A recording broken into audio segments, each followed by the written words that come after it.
सदृश गोपिन प्रेम प्रकट कलयुग ही दिखायो। निरअंकुश अति निडर रसिक यश रस न गायो। दुष्टन दोष विचारे मृत्यु को उद्यम कियो। बारन बांको भयो गरल अमृत ज्यों पियो। भक्ति निशान बजाय के काहू ते नाही लजी। लोक लाज कुल श्रृंखला तज मीरा गिरधर भजी। श्री राधे राधे। भक्तों, श्री रामचरितमानस में संत और असंत का वर्णन करते हुए कहा गया है, संत असंतन की असी करनी, जस कुठार चंदन आचरणी। काटे मलय परस सुन भाई, निज गुण दे सुगंध बसाई। भगवान श्री राम जी ने संतों और असंतों के आचरण अर्थात गुण की बात बताई है श्री भरत जी से उत्तरकांड में, और कहा है कि देखो भरत, संत और असंत ऐसे होते हैं जैसे चंदन और कुल्हाड़ी।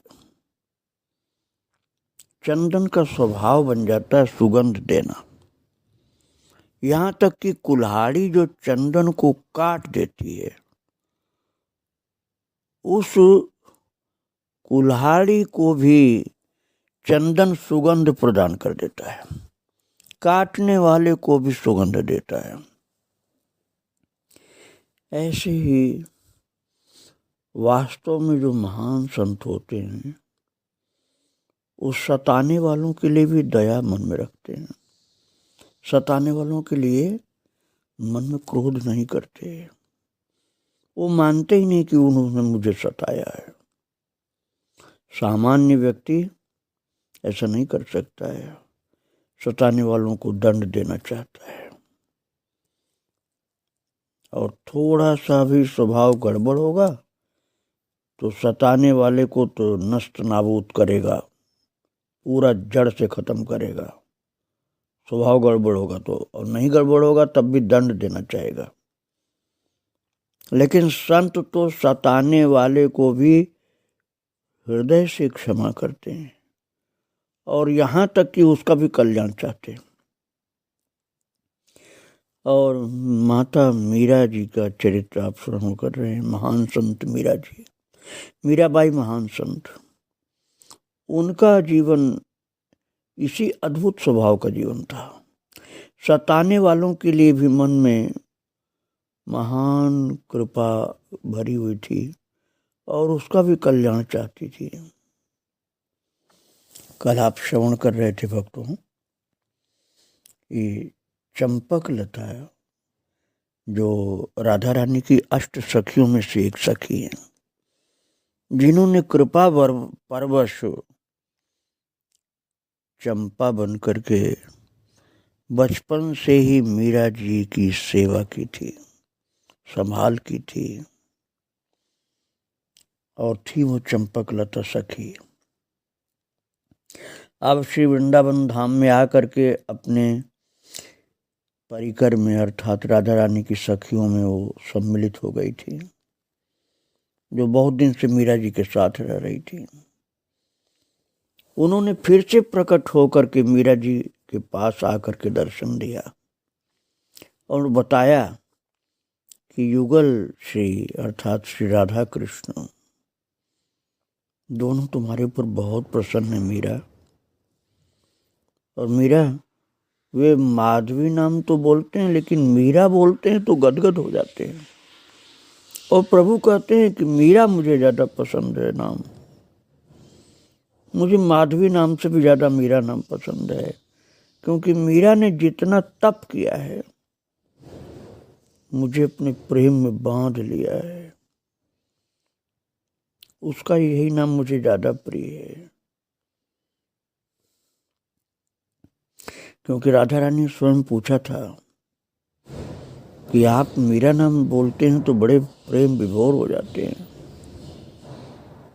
तो कन्हैया ने कहा कि मुझे माधवी तो प्रिय है, लेकिन माधवी से भी ज्यादा मीरा प्रिय है। और चंपकलता ने बताया कि मीरा, प्रभु कहते हैं कि मीरा की सेवा, प्रशंसा और सुख पहुंचाने वाला मुझे बहुत प्रिय है, और जो उसका विरोध करने वाला वो मेरा भी वैरी है, ऐसा भगवान श्याम सुंदर ने कहा। तो मीरा चौंक पड़ी, बोली अरे चंपकलता बहन, तुम जा करके प्रभु से निवेदन करना कि मेरे विरोध करने वाले मेरे विरोधियों पर, मैं तो विरोधी नहीं मानती हूँ, लेकिन जो विरोधी अपने को मानते हैं उन पर भी नाराज न हो। उनसे कहना कि बहन वे बेचारे अनजान हैं, अबोध हैं, प्रभु की दया के पात्र हैं।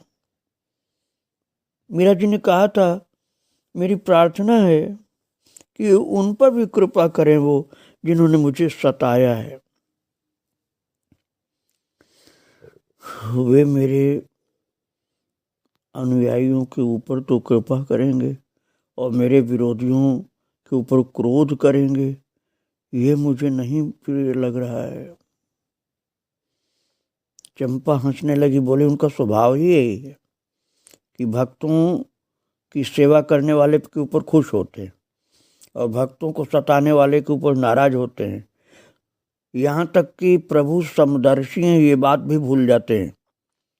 भक्तों के लिए अपनापन उनके मन में है और भक्त विरोधियों के लिए प्रभु को मन में अच्छा भाव नहीं बन पाता है। समदर्शी हैं, ये बात भूल जाते हैं। तो मीरा जी बोली, अरे चंपा वो कुछ नहीं बोलते हैं, अरे जीव ही अपना अभाग्य न्योत लाता है। किंतु मेरी प्रार्थना भूल मत जाना, विरोध करने वाले कोई भी हों, उन्होंने मेरा हित ही किया बहन। विरोध से ही दृढ़ता आती है। यदि दुख देने वाले न हों तो जीव के पाप कर्म कैसे कटें। अरे चंपा, दुख देने वाले जो हैं वही दृढ़ता हमारे अंदर लाते हैं, वही हमारे पापों को काटते हैं। अरे उनका हित करने वाला कोई नहीं है।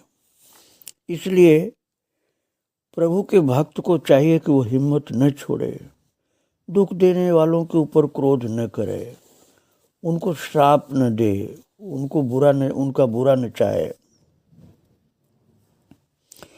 और भला कहो तो सही, सर्वेश की नाराजगी लेकर भी किसी के पाप काट देना क्या सहज है। तो चंपा ने हंस करके सिर हिलाया और कहा, नहीं ये सहज नहीं है, परंतु अपने स्वभाव का कोई क्या करे। अपने प्राण सखा भी अपना स्वभाव नहीं छोड़ पाते। और चंपा तो बताने वाली थी कि जो चित्तौड़ का राणा विक्रम तुमको सताया है उसके क्या हाल हुए मालूम है। तो मैं आपको पहले बता चुका हूँ कि वो एक शत्रु के हाथ से तलवार से काट दिया गया था, मर गया था। तो उसके मरने की बात चंपा बताने वाली थी कि उसको दंड मिल गया। तो वो बोली कि चित्तौड़ के राणा का क्या हाल हुआ मालूम तुम्हें, मीरा से पूछा। तो मीरा जी ने कहा, नहीं मैं कुछ नहीं जानना चाहती, केवल इतनी ही प्रार्थना है कि उन सब का भला हो। महाराज, मीरा जी के मन में जरा सी भी जिज्ञासा नहीं हुई कि मुझे सताने वाले राणा विक्रम का क्या हाल हुआ मैं पता करूं। उन्होंने कहा, नहीं नहीं मुझे कुछ जानना नहीं, मैं तो उन सब का भला चाहती हूँ, बस मेरी यही विनती है। और ये सब बातें चल रही थी भक्तों। उसी समय जो चमेली नाम की सेविका थी वो मीरा जी के पास आई और बोली, बाईसा हुकुम, ठाकुर जी को भोग लग गया, प्रसाद आरोगो। अब आप ये समझ लीजिए कि अभी चंपक लता का रहस्य केवल मीरा जी जानती हैं, न उनकी सखियां जानती हैं और न उनके सेवक जानते हैं कि चंपक लता, ये चंपा जो है भगवान राधा कृष्ण की सखी है। ये बात अभी मीरा जी के सेवक और सेविकाओं को नहीं मालूम था। तो उसकी दृष्टि पड़ी, वो सेविका जो चमेली थी, जब ये बताने आई थी मीरा जी को कि भोग लग गया भगवान का और आप प्रसाद आरोह को, तो उसकी दृष्टि पड़ी चंपा पर, चमेली की दृष्टि पड़ी जो सेविका थी मीरा जी की। तो चंपा का जो अलौकिक रूप था, पहले तो था नहीं, मेड़ता में नहीं था, चित्तौड़ में नहीं था, साथ में साधारण जैसे सखियां और थी वैसे वो थी। लेकिन आज चमेली ने देखा कि उसका अलौकिक रूप, अलौकिक वस्त्राभूषण, और वो देख करके एक बार हिचकिचाई कि ये क्या किया इसने, ऐसा सुंदर बन ठन के कैसे बैठी है। फिर उसने अपनी स्वामिनी और उसके बैठने का ढंग देखा चमेली ने कि ये तो चंपा तो मीरा जी की सेविका है, कि दोनों बराबर कैसे बैठी हुई हैं, ऐसा ढंग तो कभी नहीं देखा मैंने। तो थोड़ा बुरा भी लगा चमेली को कि सेविका होकर के बराबरी में बैठी स्वामिनी के। और फिर मन में सोचने लगी कि कहाँ चली गई थी सेवा छोड़ करके, कितने दिन बाद आई है। चंपा तो बहुत दिन के बाद आई, स्वामिनी की सेवा छोड़ के चली गई थी, हम ढूंढ ढूंढ करके थक गए, हमारे पांव थक गए खोज खोज करके, ये तो कहीं मिलती नहीं थी, आज अचानक आई है और हमारी स्वामिनी के बराबर बैठ गई है, और इतनी बन ठन करके आई, सुंदर बन करके। तो चमेली ने चंपा से पूछा कि किसी बड़े राजा के यहाँ नौकरी कर ली है क्या? फिर बोली कि बाईसा हुकुम जैसी स्वामिनी तुझे 7 जन्म में भी नहीं मिलेंगी, समझी? वो अपने जैसे ही समझ रही थी भक्तों। चमेली अभी चंपा को बिल्कुल अपने जैसा समझ रही थी, इसलिए उसने थोड़ा सा कड़क होकर के कहा था चंपा को कि हमारी स्वामिनी अर्थात मीरा जी की सेवा छोड़ करके कहीं किसी राजा के यहाँ नौकरी कर ली क्या तू? और फिर उसने कहा कि किसी राजा के यहाँ नौकरी की है तो ये समझ ले कि हमारी स्वामिनी अर्थात मीरा जी की जैसी स्वामिनी तुझे 7 जन्म में भी किसी राजा महाराजा के यहाँ पे नहीं मिलेंगी, समझे? जब चमेली ने ऐसे कहा कड़क होकर, डांट कर, तो चंपा हंस पड़ी। बात ये थी भक्तों की, चंपा तो चंपक लता जी थी ना, लेकिन ये बात अभी चमेली को नहीं मालूम थी। तो चंपा हंस करके बोली कि आज तेरे हाथ का बना प्रसाद पाने की मन में आई, इसलिए आ गई मैं। तो पूछ रही थी ना कहाँ चली गई, तो मैं खोज खोज कर थक गई।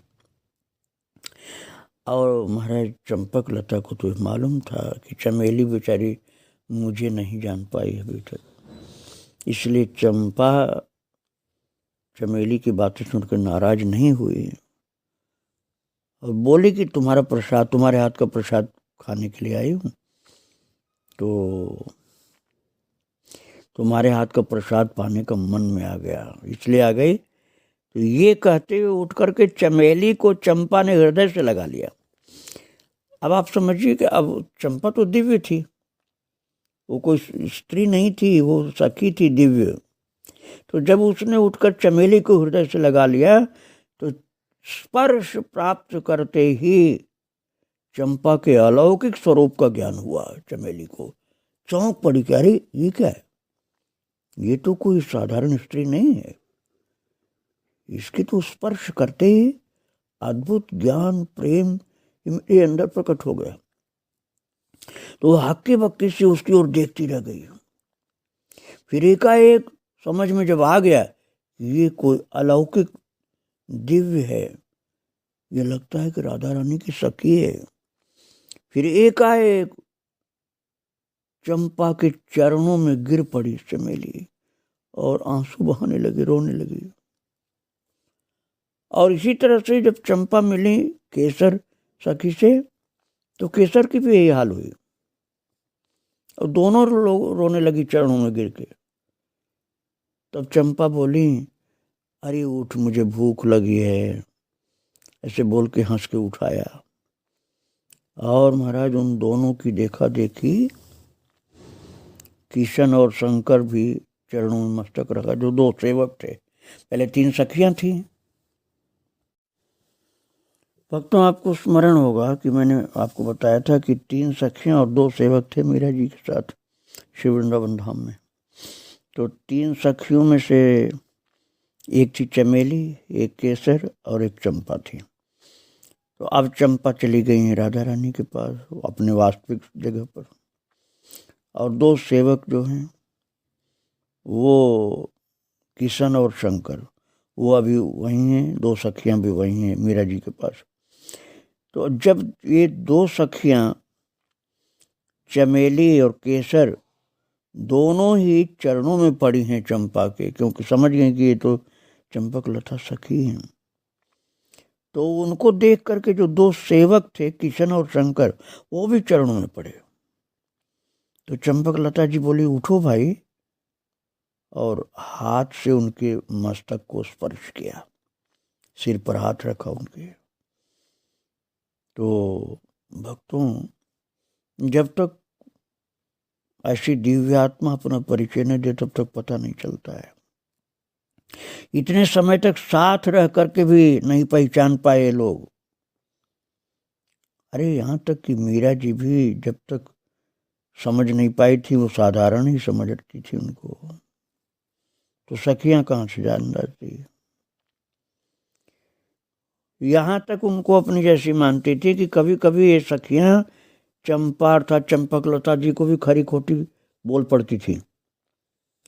तो जो कभी खरी खोटी बोली थी अनजान में, आज उसके लिए क्षमा मांग रही थी दोनों सखियां, चमेली और केसर। चंपा से क्षमा मांग रही थी और फिर जीवन सफल होने का आश्वासन भी पाया इन्होंने। और मीरा जी ने कहा कि सदा तुमने मेरी सेवा की है चंपा, आज मैं तुम्हें परोस करके खिलाऊं, ये एक सेवा मुझे भी करने दो। बहुत भाव से मीरा जी ने चंपा से कहा था। चंपा ने कहा, नहीं, हम दोनों एक साथ ही प्रसाद पाएंगे, आओ मेरी थाली में तुम भी पालो।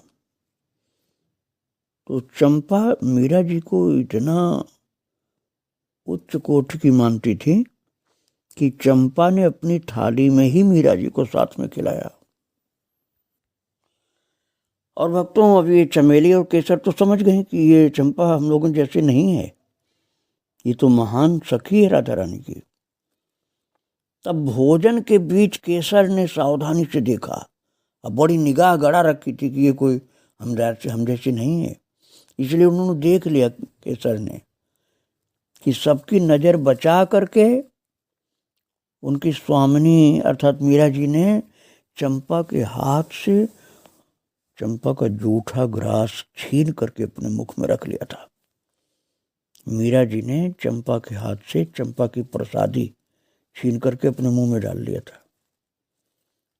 ये केसर ने देख लिया तो समझ गई कि हमारी स्वामिनी अर्थात मीरा जी भी इनका कितना आदर करती हैं। तो फिर इसके बाद चंपा जी बोली कि अब जाऊं मैं, और चलने के लिए तैयार हुई। तो सेवक सेविकाओं ने पुनः प्रणाम किया चंपा को। अब सब जान गई थी कि चंपा हमारी जैसी नहीं है। और मीरा जी स्वयं कुछ दूर तक पहुंचाने गई चंपा को। वो पहले वाली बात अब नहीं थी, क्योंकि जाने बिन होई प्रतीति, बिन प्रतीति होई नहीं प्रीति। जब जान गई तब विश्वास हुआ कि ये कौन है, और तब चंपा से इन लोगों का प्रेम हुआ, उनकी वास्तविकता को जानकर। मीरा जी स्वयं पहुंचाने गई चंपा को, और जब तक सब कुछ भाव में था तब इतना कुछ नहीं होता था। अब तो लगता जैसे कोई प्राणों को खींच करके बाहर निकाल रहा हो। पहले लगता था वे सदा साथ हैं, कहीं एकांत नहीं मिलता था। उनका गला भराया और चंपा जी बोली, अरे तू क्यों पागल होती, व्याकुल होती, पगली है क्या? अरे तू जब चाहे, मीरा जी से करें चंपा जी, कि तू जब चाहे तब श्याम सुंदर तेरे नेत्रों के सम्मुख उपस्थित हो जाएंगे। अब वो और तू दो नहीं रहे मीरा, तेरी इच्छा होते ही श्याम सुंदर तेरे सम्मुख प्रकट होंगे। अब तू और उन्हीं के रूप है, उनके साथ ही रहती है। मीरा ने कहा, नहीं बहन, मीरा तो कब की उनमें लय हो चुकी है, देखने को अलग है बस। ये देह भी, इसके भी रोम रोम में वही है, फिर भी प्रत्यक्ष भी छोड़ना प्राणघाती सा लगता है। और मीरा जी पहुंचाने जा रही थी ना, तो चंपा बोली, तू यहीं ठहर, तू यहीं ठहर। मीरा जी से कहा चंपा ने, और ये कह कर के आगे बढ़ी और वृक्षों के झुरमुट में लोप हो गई, अंतर्धान हो गई। भक्तों, ये चंपा का परिचय पाकर के चमेली और केसर, जो दो सखियां मीरा जी की सेवा करने वाली, ये चकित थी, आश्चर्य में थी कि ये तो अद्भुत बात हुई। हम लोग तो अपने जैसे समझते थे इनको, और मन में सोचने लगी जीवन साथ साथ बिता दिया हमने और फिर भी पहचान नहीं होने पाई। चमेली को स्मरण हो आए बचपन के वे सुनहले रुपहले दिन, जब चंपा पहले पहल मीरा जी के पास आई थी। उस समय मीरा जी 6 वर्ष की छोटी सी कन्या थी, और ये सखियां केसर चमेली सोच रही हैं कि हम सब उनकी बहनें, सखियां और दासियां नगर से बाहर बड़े बाग में तीज पर झूलन के उत्सव पर जाती थीं, और झूला झूलती थी हम लोग। तो उस समय हम लोग कितना खेलती थी मीरा जी के साथ, और उसी समय ये चंपा भी आई थी। और इनको याद आ रहा है भक्तों कि उस समय हम लोग मेड़ता में थे और हम लोग खेलते थे बच्ची लोग, और सबको भोजन करा करके दासियों की जब पंगत बैठी थी, अर्थात भोजन के लिए सब लोग लाइन से जब बैठी थी, ये दासियां अर्थात ये कन्याएं जो मीरा की सेवा करने वाली थी, तो उसी पंक्ति में जो भोजन करने के लिए लाइन लगी थी कन्याओं की, सबसे पहली बार चंपा को भोजन करने के लिए उस पंक्ति में बैठे देखा गया था। तो देख करके सोचा कि किसी राजकुमारी की दासी होगी, किंतु राजमहल में आकर भी अन्य किसी महल में न जाकर वो हम लोगों के साथ ही रही। तो मिथुला ने पूछा था, मिथुला सखी वो थी भक्तों जो राणा ने विष दे करके जिसको मार दिया था, चित्तौड़ तक साथ में थी, वहीं खत्म हो गई थी, और आखिरी टाइम में मीरा जी ने उसको गोद में लेकर के उसको ठाकुर जी के धाम भेज दिया था। तो अब ये सखियों को याद आ रही कि मिथुला ने पूछा था चंपा से, क्योंकि भक्तों चंपा तो साक्षात सखी थी तो किसी के यहाँ जन्म उसका नहीं हुआ था, वो सीधा वृंदावन धाम से, दिव्य वृंदावन धाम से और प्रकट हो गई थी जाकर मेड़ता में। किसी की बेटी नहीं थी वो, उसका शरीर सामान्य किसी लड़की का शरीर नहीं था। तो वो तो वहाँ प्रकट हो गई थी बच्चों की लाइन में जहाँ भोजन चल रहा था। तो मिथुला ने पूछा था कि तू किस महल की है। उन्होंने समझा कि किसी महल से किसी की सेविका होगी। तो चंपा ने कहा था कि हंस करके कि मैं इसी महल में हूँ।